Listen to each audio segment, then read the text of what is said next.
Ngesikhathi evula isigcawu, usihlalo wekhomishana uJustice Mbuyiseli Madlanga uthe uma lezi insolo ziyiqiniso, lokho kuzobe kusho ukuthi zisengcupheni enkulu ezobulungiswa zakulelizwe. If the allegations are proved to be true, that spells doom for South Africa's criminal justice system. Ikhomishana ibe isiqala ke. Do you swear that the evidence you are going to give will be the truth, the whole truth, and nothing but the truth? If so, please raise your right hand and say, "So help me God." So help me God. Lieutenant General Nhlanhla Mkhwanazi uqale ngokutshela ikhomishana ukuthi kwakuyini inhloso yakhe ngokuphumela obala ngalezi insolo. When I made this address before the South Africans, it was because I wanted to inform the public about the level of challenges that we're experiencing as a South African police service in relation to the work we do as the police, which involve criminality and the political interference on the work that we do.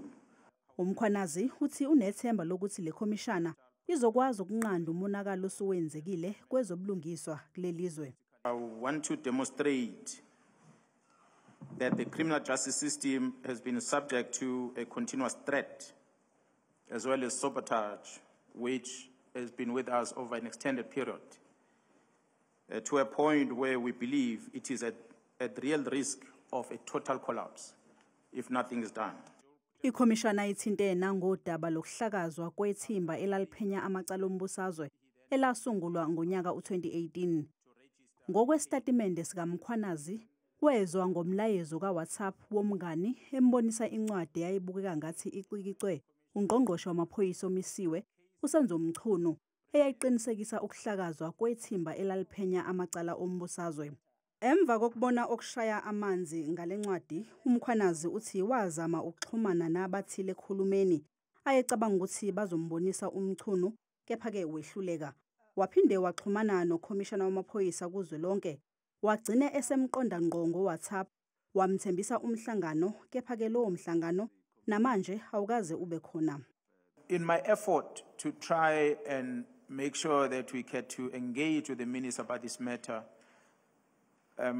part of my request to the National Commission was that if he's not able to get an audience with the minister to talk about this, the least he must do is to approach the head of state, the president, because he accounts to the president, and the president knows about the establishment of this team and the work that the team is doing over these years. Isigcawu sibuze uMkhwanazi ngethimba laseGauteng eliphenya amacala ayamene nombusazwe. Commissioner, the members are still on the ground. The operation is still ongoing. The very same Gauteng counterintelligence operation is the one that led to the arrest of Mr. Molefe again. It's the one that led into the arrest of Mr. Matlala.